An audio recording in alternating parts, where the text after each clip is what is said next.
What's up, it's your girl Erica and Andrea, and we're with Theory Communications, and you already know we're rocking with the Progress Report. The Progress Report. What's going on? It's your girl Lila Shepherd. This is the Progress Report. Boss Brit the most lit. What's up? It's your girl DJ Excel. Hey, we got our next guest. Ladies, introduce yourselves. Well, I'm Andrea Hamilton, CEO and co-founder of Theory Communications. I'm the other half of that company, Erica. Cool. Well, we appreciate y'all being here with us tonight. Thank you for having us, for sure. Sister. I feel so laxed and comfortable. Yeah, that's the environment we try to create, the ambiance. We just don't have any incense and candles this week. Word. It did smell so good on the walk up, though. It did. What was that? That's probably me. Pine-Sol. There it is. Pine-Sol. Thank y'all. Hey, look. Damn, Pine-Sol. Fabuloso? No. Exactly. Yo, Fabuloso fire. It is. I don't think it cleans anything. It's just the smell. Yeah, exactly. But you guys are sisters. Yes, unfortunately. Right. Who's older?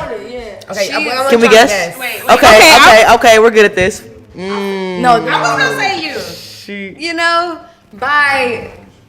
in God's will, I am the older sister, but by birth, she is the older sister. Shit. Okay. We're only like 17 months apart. So we're like Irish twins. Oh, wow. so you're more mature.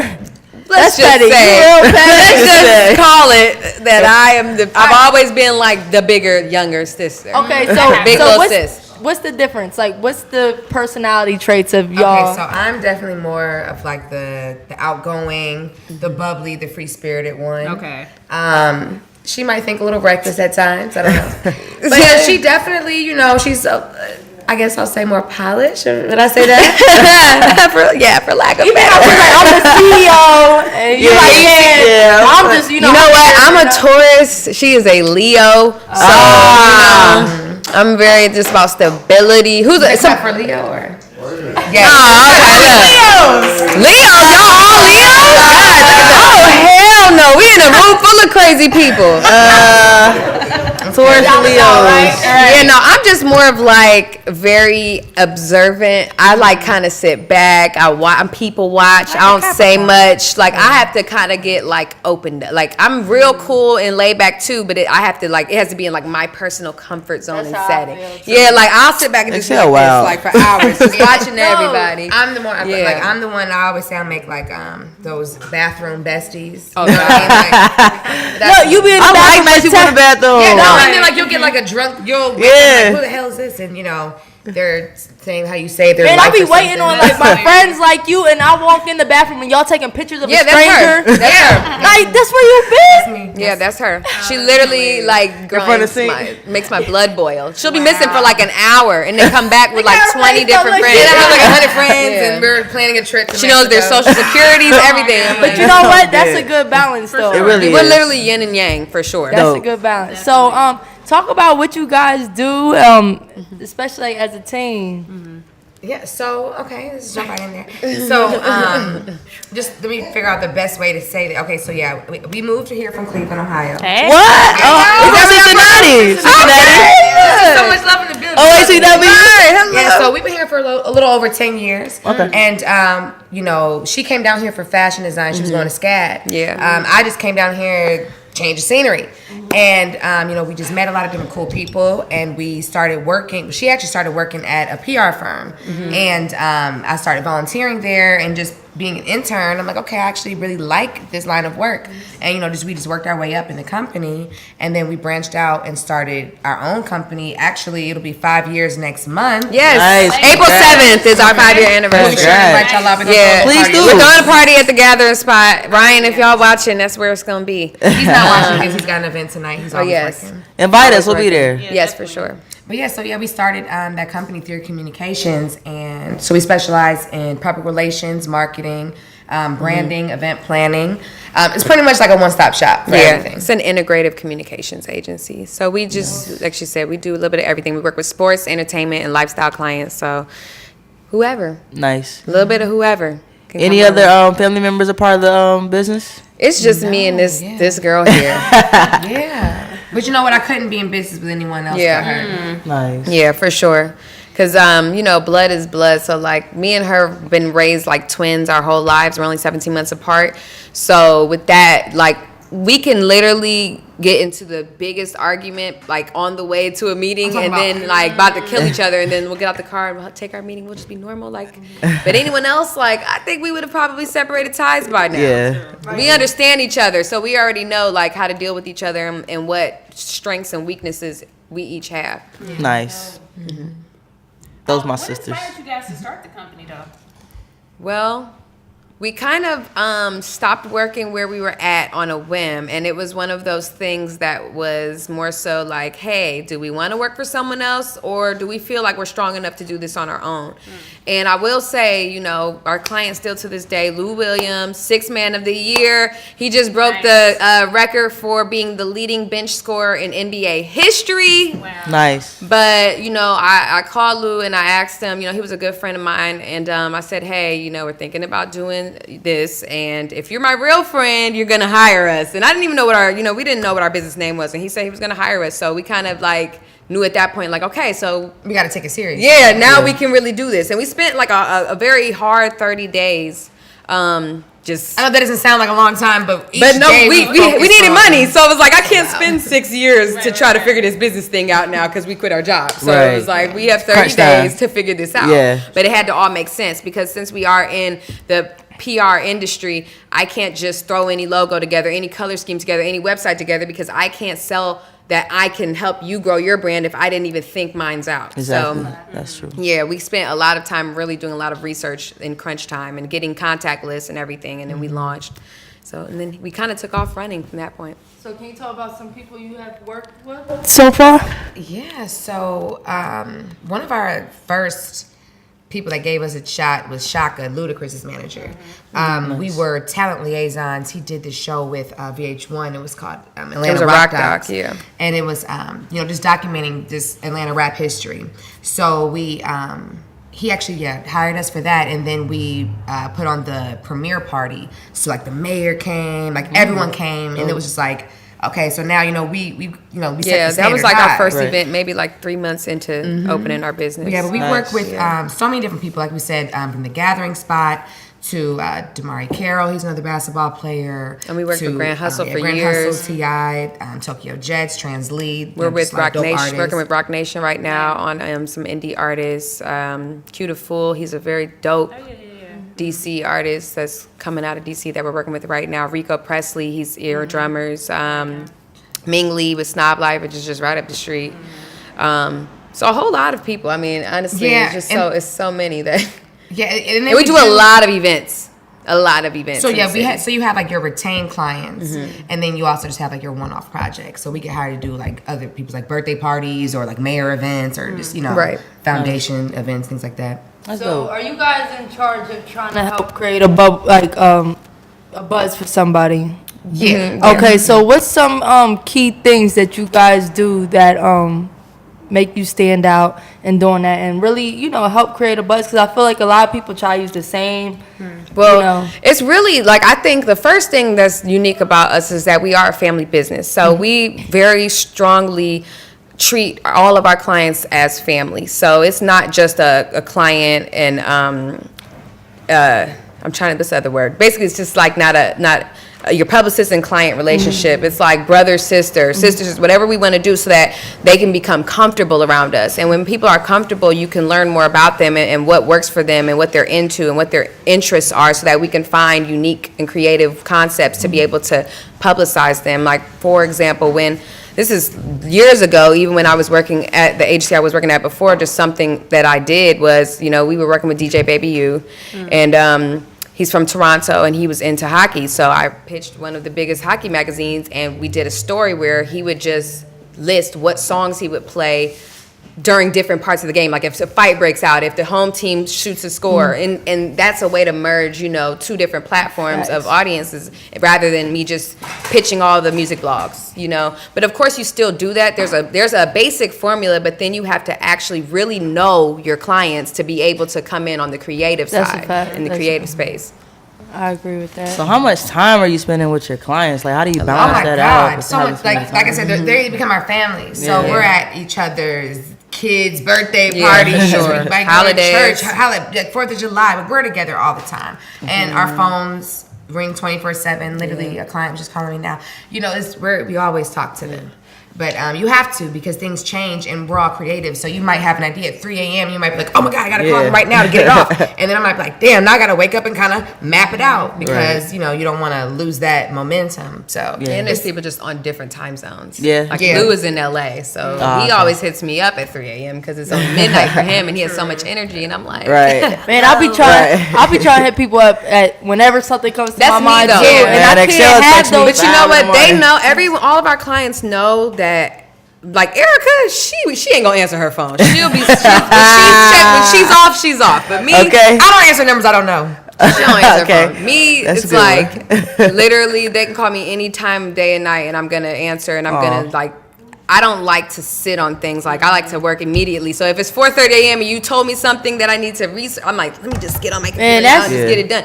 Because when you are so creative, things enter and exit your mind too fast. Like, my notes in my phone are crazy because I have to just jot because I forget everything. If I don't work on it that second, like, it's over with. That's a fact. I gotta write down all the notes because just like you said, it'd be in and out. Yeah. That's dope. Now, I always talk about the life of entrepreneurship as like an emotional roller coaster. You know, for me personally, I can say that it is because it's like, you know, you might feel some type of way at 9 o'clock. You might feel inspired, but then some shit happened at 10 o'clock. You like, damn it. And 11 o'clock, you back on. Right. So talk about that balance, just, you know, being entrepreneurs and just still having a life outside of entrepreneurship.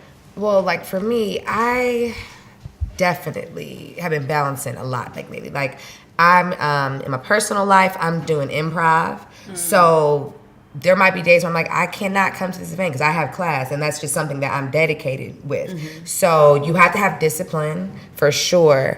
And then, you know, just kind of have some boundaries. Like, I might not work or I might not take phone calls after 8 o'clock just because I need to just get my mind right for the night or something. You know, but it's just like for her, like, I don't have children. For Andrea, she balances it a lot. Like, we have to, like, on Tuesdays, Thursdays, if her daughter's in class, we know to, you know, schedule meetings between these hours and these hours. Yeah, it's a lot of management. Really strict time management. Like, I preach it all the time, but I just make, like, daily task lists, and I just don't go to bed until they're done. And then I also add into there, like, factor in, like, personal time. I factor in, like, weekly something that I do for myself. 2 times a week I take my daughter somewhere, like whether it's Legoland or something. But you know, and it's like tiring, but when you are working for yourself, the rewards are just so much greater that, like, you don't care about how tired you are. It's like everything is a joy at the end of the day because you're doing it for yourself. If you're working all those hours for someone else, then you're gonna have some type of resentment, or you know, drained. You're gonna feel more like, oh man, I'm about to go to work. And you really get out what you put in. Exactly. You know what I'm saying? When you work your ass off, like, stuff start coming to you in ways you didn't even imagine. Because even when it's days that I feel like I'm gonna just chill, I feel like I went missing for 6 months. Like, I feel like if I take one day off, I almost feel like, oh my God, what happened? Like, I feel like I had Mr. Krabs meme. Like, I'm so behind on life. Like, what happened? Do you have, like, OCD? I do. I can tell. She does way more than I do. I do for sure. Even like at home with just cleaning, like everything. Like, I'm crazy. Like, It's a leaf on the floor. No. Get the whole vacuum out. Exactly. Get the whole rug.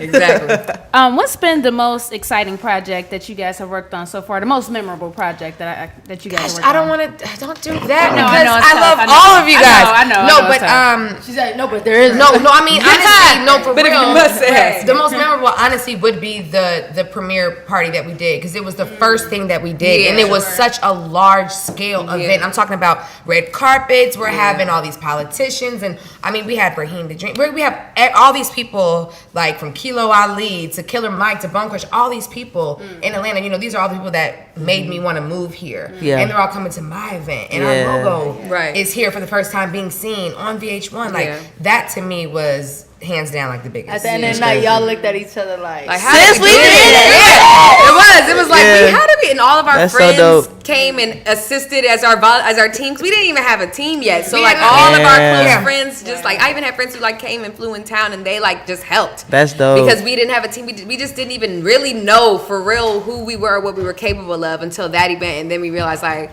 we got this. Yeah, we did it. So we're good. That's lit. Yeah. What's some of like the craziest things you had to do, like to pull off an event, or like? Okay. Here's one. There was an event where like I believe like the catering staff had quit, right?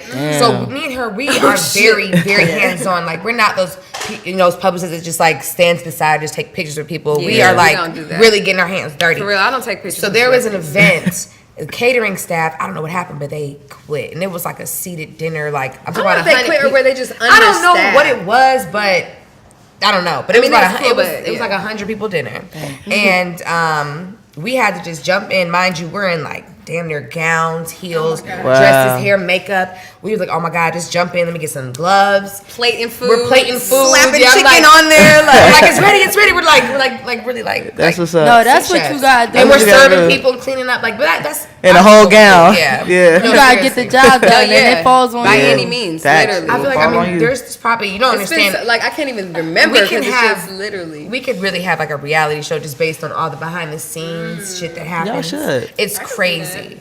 It really is documentary or something. Yeah, right. Maybe y'all should vlog a little. Yeah, y'all should vlog. I feel like we should, but then we like don't want to incriminate ourselves because we're crazy, and we like are terrible together. Like we argue so much, it's crazy. But people need to see that though, because that's what's real. You know what I mean? Yeah, you're right about that. Definitely. So, what are some things that you guys are excited about right now? I'm just excited about life. Yeah. Okay. Because I feel like we're finally in like a very good space, and as they say for entrepreneurs, like year 5 is like when.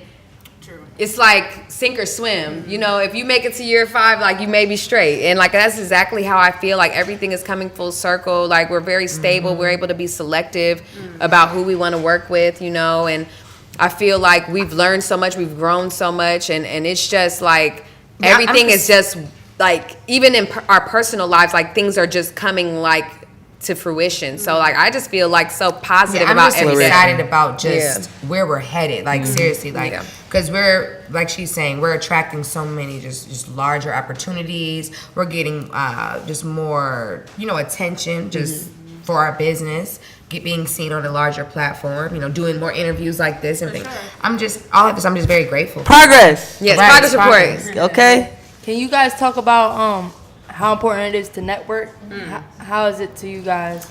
My God, if we didn't network, we wouldn't have a business. For sure. Like I think people, I don't like when people say they don't like networking. I'm like, how do you not like meeting people, but you're in the entertainment industry? Even not in the entertainment industry, literally in life, unless you are a doctor or a teacher, like it's about who you know. I mean, not about who you know, but who knows you, because everything is relationship based now. So everyone's hiring based off relationships. We're seeing it happen everywhere, like people hire their friend or somebody that they came up with, like that they've developed a relationship with, over someone who may on paper via your degree or whatever, That goes back to where you were saying, you treat people like family, because once you feel like you know somebody, the trust. You can trust, exactly. Yeah. So now you're like, I know they're not going to mess this up. But when you're hiring someone that you have no clue, but okay, on paper you look good, but that doesn't mean anything, because like I used to lie on my resumes all the time. Say whatever to get a job. Like, and also like I say this a lot, like about networking. People always get this mixed up. They always want to network up. They want to go talk to the big dog. They want to go talk to the person that's really running it. But it's like you need to network across and build with people, because you can be sitting next to the next Bill Gates you don't even know, because you're passing them up. And that's something that we do. Like we always give people chances, whether it's videographers, whether it's graphic artists. I'm gonna take somebody in college rather than I take someone that's charging $5,000 for a logo. Because this person right here is just as dope. So that's just a big thing about networking. You always got to network with people that are like-minded, that's sitting right next to you. Right. Nice. One thing that we like to do at the Progress Report, we like to go talk to schools and young kids and all that good stuff. So we talk to the young ladies about just, self-confidence and all that good stuff. So can you guys just talk about that? Just any advice for young women, or just any women in general, just for just loving themselves and all that good stuff. Yeah. Well, I always just preach that stay true to yourself and your morals and values. I know, we're women in a male-dominated industry, and we know how that goes. And unfortunately, sorry guys in the room, but often men in powerful positions may make women feel like they have to do certain things just to get to the next level. Every step up, you have to do something that may not necessarily be who you are at the core, but you're kind of like, you feel like your hands are tied behind your back. So, but I want so many young girls to know, just take it's a marathon, not a race. So like if you feel like that's the only way you can get it, then this is not the path that God has for you. And stay true to who you are, because at the end you're respected so much more when you didn't have to do all that crazy stuff just to kind of get to a position. Like I feel good knowing like I didn't have to do nothing wild. We were just like talking for about real. that. Like I feel great about it. Yeah. Like I can be in the room with and sit next to a bunch of dudes and they respect us because we never been in those positions. Yeah, I mean, Just talking about everything that. she said too, and it's like, I feel like a lot of times if you're maybe like in a relationship, you feel like that is, you're pouring so much into that. Don't forget about yourself. Like, don't get so caught up in someone else's life, and also do like something like we were saying earlier. Do something like every day for you, whether it's just getting a facial, whether it's just taking a 1 hour nap, whether what I'm saying, just do things like that, just small things every single day. It will really help you out on the inside. Absolutely. Keep that mental health right. No, definitely. Seriously, because mental health is very important. Yes. It is, definitely. So our final question that we like to ask all our guests is, how would you define a word progress? Because that's the name of our show. We talk about getting better and growth and all that good stuff. So what does it mean to you all? Like one worded? Is it one word? Momentum. Or you don't have to just say one word. Okay, I'm like, define, explain. Like she had to really think there. She was like, she was in Webster's in her head. Like, what's the synonym for progress? Y'all can say your own definition. But no, I feel like for that, like just keeping the ball rolling, just moving, literally one step forward, one step in front of the other one. Just as long as you are going in a direction, as long as you're moving, that's progress to me, for real. Basically what she said, it's just all about growth and consistency. As long as you're being consistent with like what the goal is and taking steps towards it, then you are progressing. Even if every day may not feel like you've done much, it's still another step towards like as long as you are working and doing something, you're always doing, then you are progressing. Like, because one day it will break for you. Definitely. That's right. Yeah. Well, ladies, we appreciate y'all time so much. Thank you for guys having for coming us. to the Appreciate show. y'all. Support. Yes. Let them know your social media. Where can they find you guys? So mine is since I went to SCAD, I still got my old, Lord. fashion dream. I don't understand. Let me tell you, I'm not changing it. If you don't buy your anniversary, change it. She I'm not only changing had 1 quarter left of school, and so this is something about. Congrats. I didn't want to say that. She dropped out. Yeah. Oh. I dropped out of school. But that's On some Drake your shit. heart. That's On some to tell you Drake to shit. follow No, your it was passion. 2 quarters. It was like 1.5, whatever the case may be. But yeah, when you know that the shit ain't for you, you just have to have to take that leap of faith. But so fashion dream for me, I'm not changing it. I still like clothes. That's me. Yeah, me, it's E_hammer with 3 R's at the end. Don't ask. I don't know. And theory_com and then www.theorycom2ms.com. That's where you can find us. Nice. Thank you. Thank so you, much, guys, ladies. so It's the much. Progress Thank y'all. Report.